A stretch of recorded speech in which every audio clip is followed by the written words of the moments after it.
Want to hear about a trope you've never heard of, but you've seen a million times before?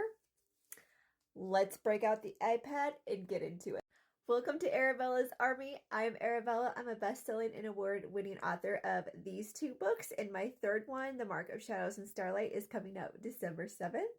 And I love this trope because the first time I saw it was when I watched The Princess Diaries. And I've seen it a lot since then, and you have too. And I think that this is such a wonderful, trope and character arc that you can give your main character or even a side character that it deserves to be talked about. So get out a pen, paper, take some notes, share this with a writing bestie, and let's get going with the trope that I am coining myself. She's the worst. To the iPad. So yes, I said this was a trope, but I guess when I wrote this, I'm calling it an archetype. It could really be both. It really doesn't matter. The fact of it is that you really just want to understand what this trope is. So let's go. So firstly, we need to understand what an archetype is in storytelling. So you know this. You know that we typically have the hero, right? Then often we have a mentor character that accompanies them, shows them, our hero is always trying to learn something or overcome something or have a change in character. That is the goal. That's the hero's journey, right? And so the mentor facilitates that. The villain is in opposition to that. The sidekick can be really a support system like the mentor, but they just don't hold as much weight. And then there's comic relief, and then you could go on and on. But this is the general archetype of a character.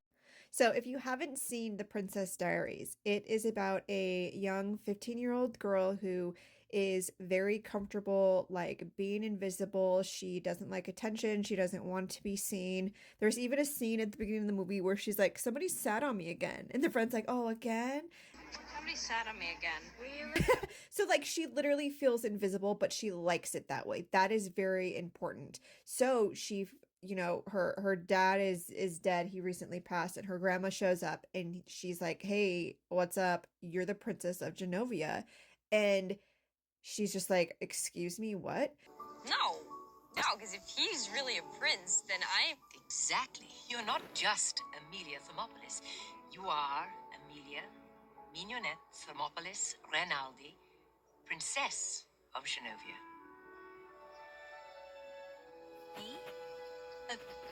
A princess? Shut up! So when I call this trope, she's the worst, what I mean by she is the worst person for the job. So this is super important when you're wanting to craft this trope, is that you have to have a character start out as the worst person for the job you're intending them to have. So for example, Mia doesn't want any responsibilities. She doesn't want to have the eyes of the world on her. She doesn't want the response. She doesn't want none of it. She's like, I'm not good at anything. I suck at everything. No, do not put me in this role. I cannot do it. I'm the worst person for this role. And so why is she the worst person? Okay, so she's super insecure. She's invisible. She doesn't want to stand out.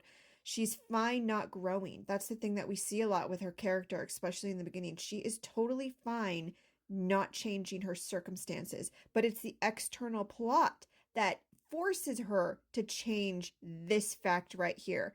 She is fine not growing. She's cool with it, okay? So, she's also not pursuing any goal in the story. So that is really crucial because it's the external plot that forces her onto this path. And again, she is the worst person to be a princess. I'll keep this safe. I will take good care of it. But that changes, and that's the whole point. So every good story at its core has conflict. So number one, Mia is a princess. That has turned her life upside down. So why does it do that? So it forces her to be in the public eye. She can't hide anymore. She can't be that invisible girl anymore. She is seen.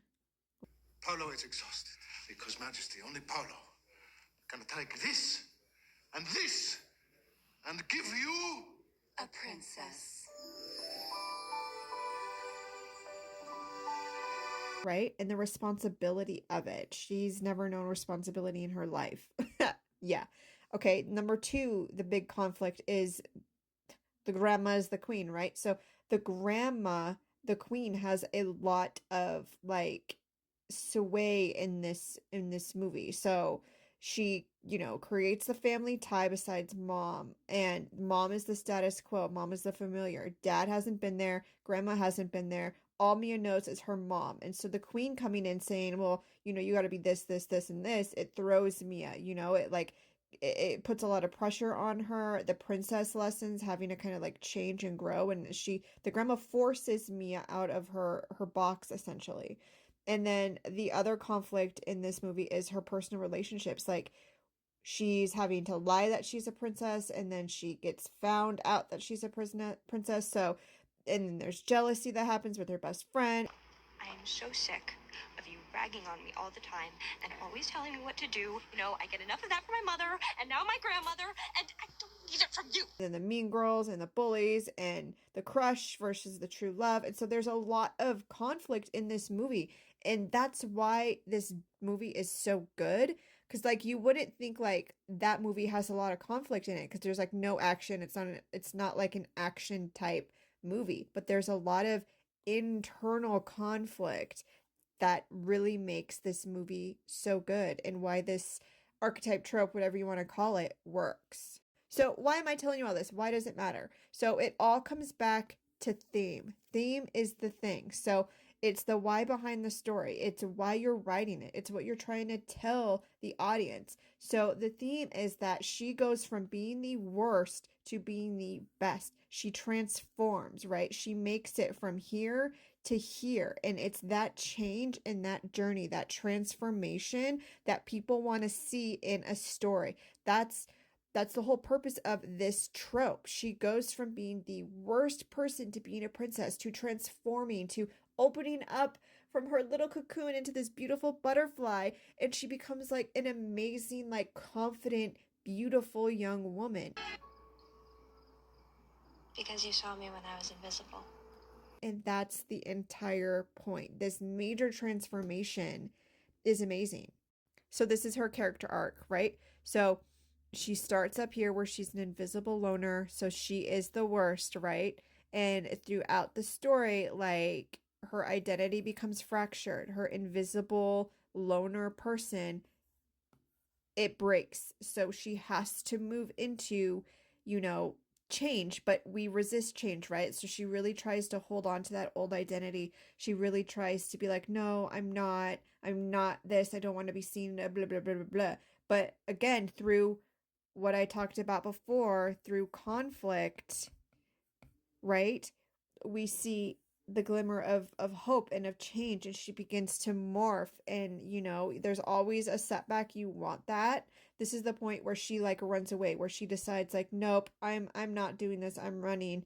But she ultimately makes the change, right? So she does it, she makes the change, and that's what gets her here. She accepts the crown, she accepts her role, and then she becomes the best, transforming from the worst to the best. And that is why this is such an amazing freaking arc and archetype that you should be using in your books right now.